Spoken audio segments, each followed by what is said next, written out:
It was a warm August night in Port-au-Prince, Haiti. The air was thick with the scent of tropical flowers, mingling with the incense rising from the ritual grounds scattered throughout the city. Drums began to pulse in the darkness, first distant, then closer, like a collective heartbeat awakening. In a small wooden house painted blue, a woman lights white candles in front of an altar filled with images, flowers and offerings. She whispers words in Haitian Creole, calling out to ancient spirits who have crossed oceans.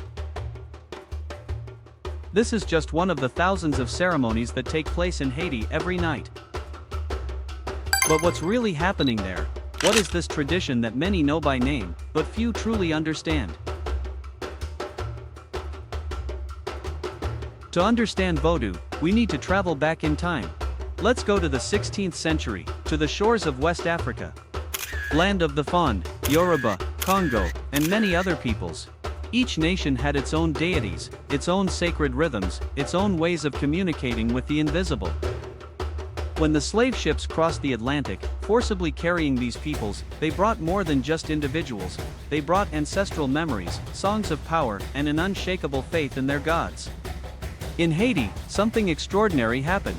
Different African traditions met, recognized each other, and merged. The Fon spirits called Vodou encountered the Yoruba Orishas, the Kongo ancestors, and the forces of nature from other nations. From this union, something new was born, yet at the same time, deeply ancient. The French colonizers forced conversion to Catholicism, but the enslaved Africans were cleverer. They discovered that Saint Peter could hide Papa Legba, that Saint Barbara could mask Oya. On the outside they prayed to Catholic saints. On the inside, they kept the flame of their ancestors alive. Imagine the universe as a great sacred tree. At the top, unreachable by human hands, is Bondi, the good God, the supreme creator of all that exists. Bondi is so vast that he doesn't directly involve himself in human affairs, he's like a distant king in his celestial palace. But between Bondi and humanity, there are intermediaries, the Loas. Think of them as divine ambassadors, each responsible for different aspects of life. They are ancestral spirits who once walked among us, or primordial forces of nature that gained consciousness and personality. The Lopas don't remain distant in ethereal dimensions, they literally descend to speak with us.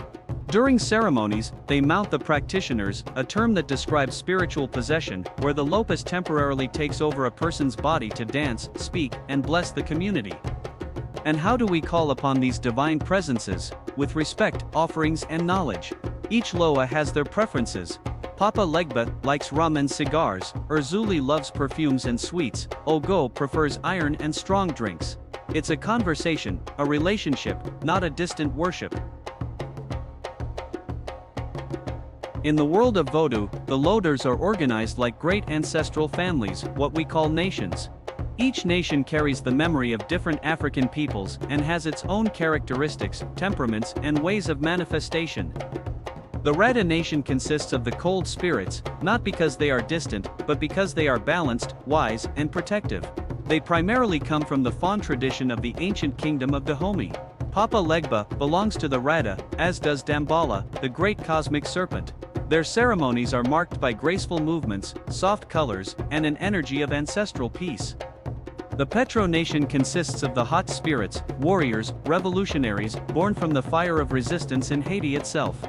Erzuli Dantur, the fierce protective mother, is a Petro. Ogo can also manifest as a Petro. These spirits carry the energy of the fight for freedom, the revolution that made Haiti the first black republic in the world. The Ghede family governs the cemeteries and the passage between life and death. Baron Samedi is their most well-known leader, always wearing a top hat and black tailcoat, with an irreverent sense of humor that turns the fear of death into a celebration of life. The Ghede wear purple and black, speak with double meanings, and remind us that death is just another door.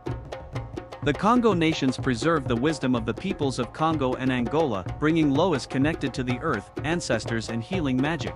Their rituals often incorporate elements of working with the land and medicinal plants. The Nago, direct descendants of the Yoruba tradition, keep the memory of the Orushas alive on Haitian soil.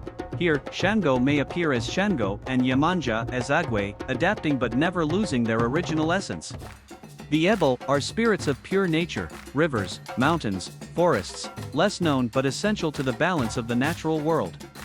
Each nation is like a different dialect of the same divine language, all speak to the sacred, each in its own ancestral way. Far from the Hollywood stereotypes, far from the fears created by prejudice, Vodou is about community, healing, ancestry, and resistance. It's about keeping the flame of African memory alive, transformed by the American experience. Each Loa has a story to tell, a lesson to teach, a power to offer. This is just the first page of a sacred book written with sweat, tears, and hope. In the upcoming chapters of this series, we will get to know these extraordinary presences intimately.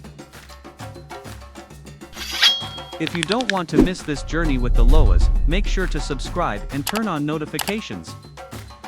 See you on the next journey. Bye.